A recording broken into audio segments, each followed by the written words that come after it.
आशा करता हूँ आप सब बहुत अच्छे होंगे। मेरा नाम है महेश महासेठ, ग्लोज अकेडमी में आपका स्वागत है। आज हम देखिए फिर से सोल्व करने जा रहे हैं जनरल मेथड से example number 3।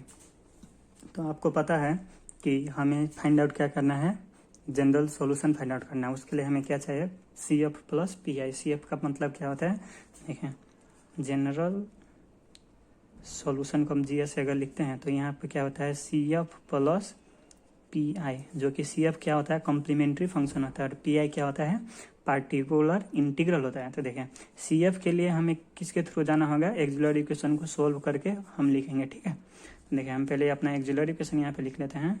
Axillary 2 time derivative है ना, तो हम इसको D से डिनोट करेंगे। ठीक है, D²। आप A से भी डिनोट कर सकते हैं, ऐसा कुछ नहीं होता, A भी X भी कुछ भी आप डिनोट कर सकते हैं। ठीक है, देखिए D² प्लस 3 का 3 और 1 टाइम डेरिवेटिव, तो हम यहाँ पे लेंगे D प्लस, यहाँ पे कुछ डेरिवेटिव नहीं होता, 2 का 2 = 0।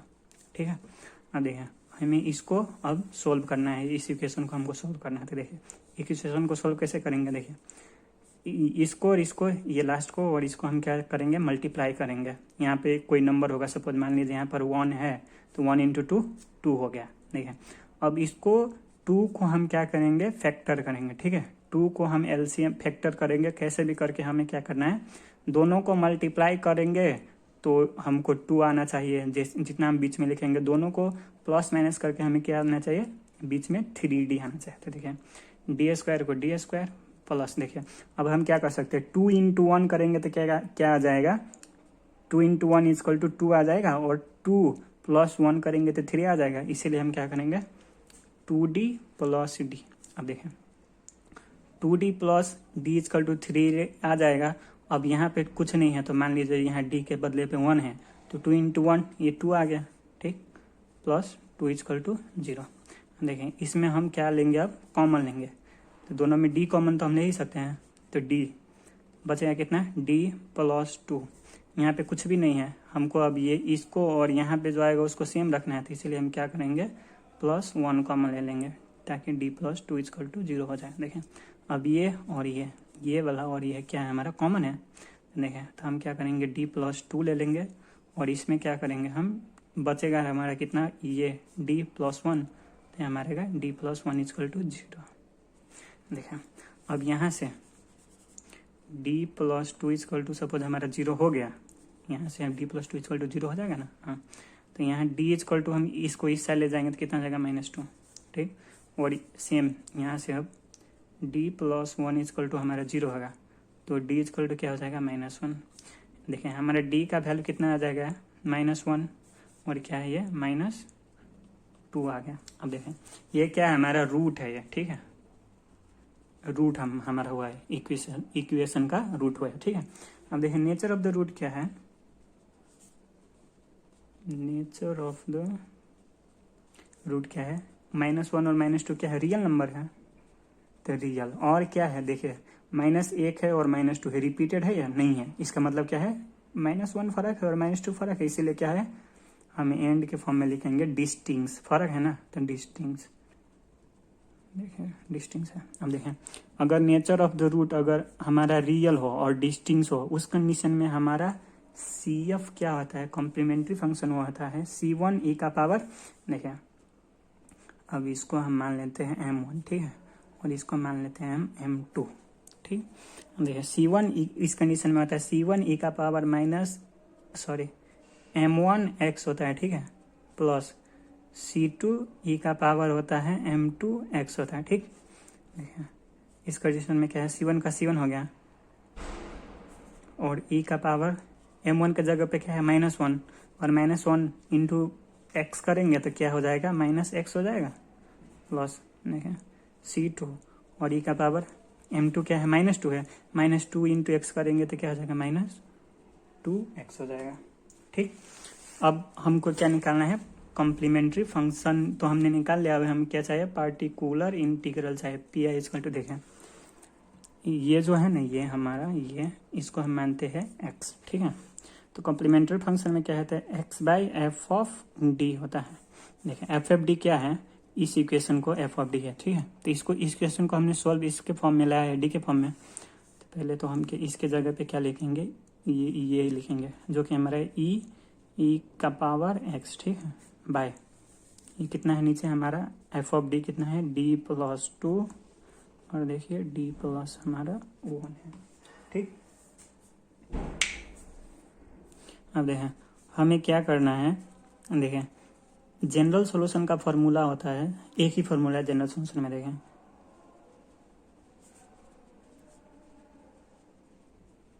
जनरल सॉल्यूशन का फार्मूला क्या है, देखें 1 अगर d-1 m इंटू एक्स है तो उस कंडीशन में फार्मूला क्या है, ई का पावर होगा mx इंटीग्रेशन ऑफ x ई का पावर -m(x) होगा, ठीक है। देखें तो हम सबसे पहले किसके लिए अभी कर रहे हैं, हम सबसे पहले 1 के लिए कर लेंगे, तो हम d को आउटसाइड करेंगे। देखें तो इसको हम आउटसाइड 1/d+2 के फॉर्म में इसको ऐसे हम लिख सकते हैं, और ई का पावर x और d+1। देखें इसको मैं एक सिंप्लीफाई कर देता हूँ ताकि ये सेम अभी भी इसी फॉर्म में है पर मैं एक स्टेप बढ़ा रहा हूँ। देखें 1 अगर d+1 हम इसको कर दें और इसको ई का पावर x ऐसे लिख दे तो कोई दिक्कत नहीं। देखें अब क्या हो गया d-1 m तो d+1, ठीक है, और ई का पावर x। अब देखें ये जो हमारा m है ना -1 है ना -m है ना, देखें ये हम इसको m1 मानते हैं, ठीक है, तो हमने इसको m1 बनाया तो हम क्या करेंगे, यहाँ पर भी हम m1 थपेंगे, ठीक है। यहाँ पे 1 मिनट कन्फ्यूजन हो इसलिए हमने यहाँ पे रख दिया m1। अब देखें 1/d+2 को हम रखेंगे जैसा का तैसा। अब हम ये फार्मूला पे सीधे यहाँ अप्लाई कर देंगे, ठीक। अब क्या है हमारा ये, इसे मान लीजिए मल्टीप्लाई, ठीक। अब ई का पावर m1x है, ठीक है, m1 हमारा कितना है -1 है और x तो कितना हो जाएगा -x हो जाएगा। ठीक है, अब इंटीग्रेशन में हमारा क्या है x जो कि है ई का पावर x है, ठीक, इंटू अब देखिए ई का पावर क्या है -m1x, हमारा m1 कितना है ऑलरेडी माइनस में है, यहाँ पर माइनस क्या हो जाएगा प्लस हो जाएगा, इसीलिए हमारा क्या हो गया सीधा x हो जाएगा, ठीक है। और यहाँ पे ये यहाँ पे ये dx छूट गया, यहाँ पे आ जाएगा dx इंटीग्रेशन के लिए 1/d+2 ई का पावर -x। अब यहाँ पे देखें यहाँ पे हमको अब लेट करना पड़ेगा, मान लेते हैं हम, ठीक है, ई का पावर x इजकल टू हम मान लेते हैं सपोज t मान लेते हैं, ठीक है।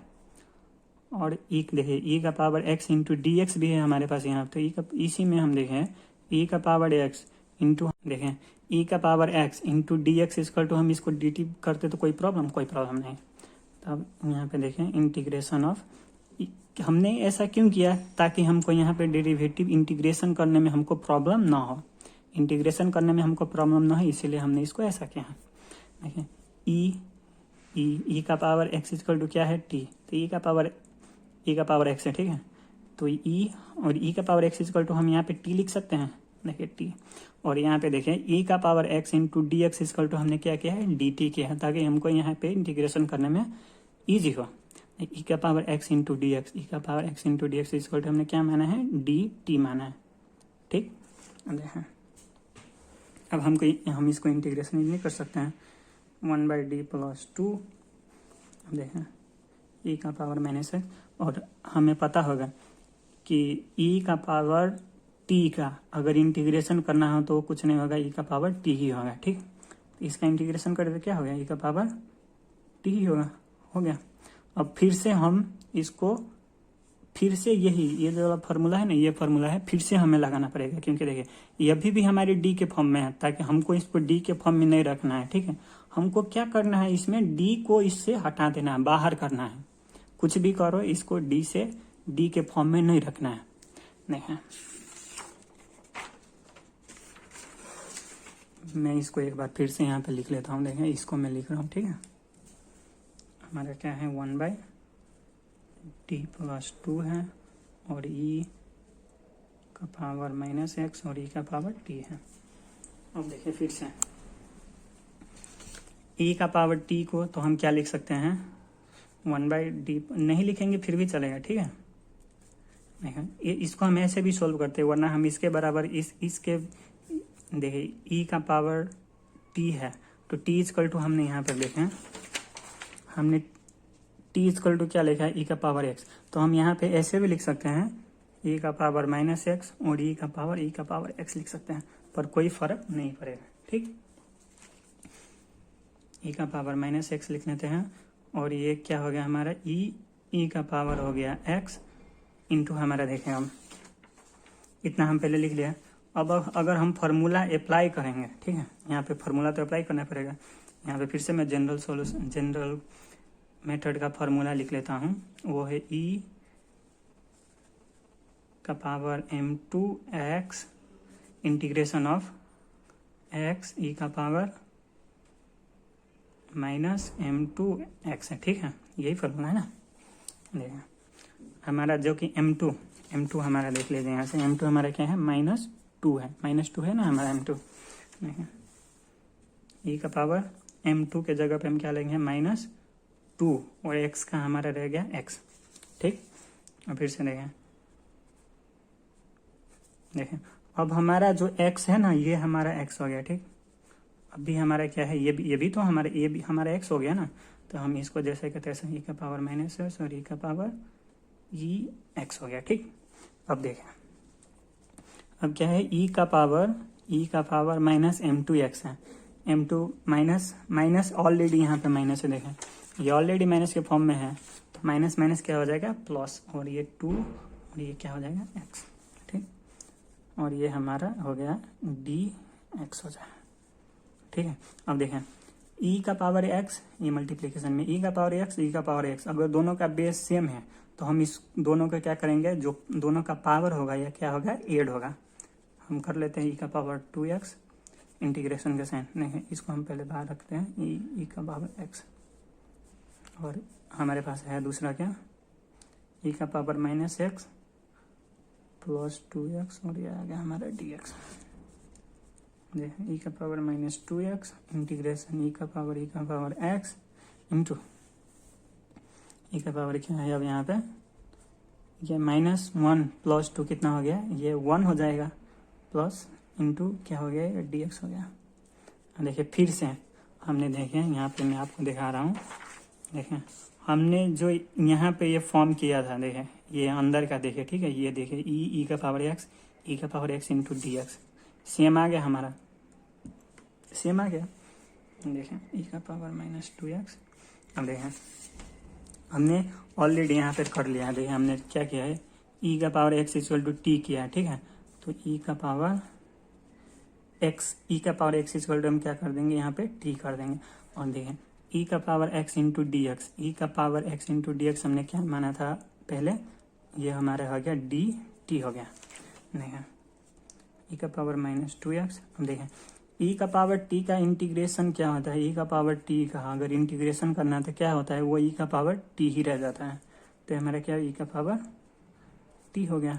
ठीक है, अब ई का पावर f के फॉर्म में हम लिख सकते हैं, वरना हम इसको ऐसे ही फॉर्म में लिख सकते थे। हमारे ये क्या, हम क्या निकाले थे, अभी इसको pi निकालेंगे। ठीक है, अब देखें तो हमारा जनरल सॉल्यूशन क्या है, जनरल सॉल्यूशन इक्वल टू क्या होगा, हमें पता है CF प्लस PI होता है। देखिए यहाँ से देखें CF हमारा क्या है, C1 ई का पावर -x प्लस C2 ई का पावर -2x। देखें ये क्या है, C1 ई का पावर -x प्लस C2 ई का पावर -2x। देखिए ये प्लस है तो यहाँ पे प्लस फिर से, और PI हमारा क्या है, ई का पावर -2x प्लस ई का पावर t। ये हो गया हमारा आंसर। Thank you.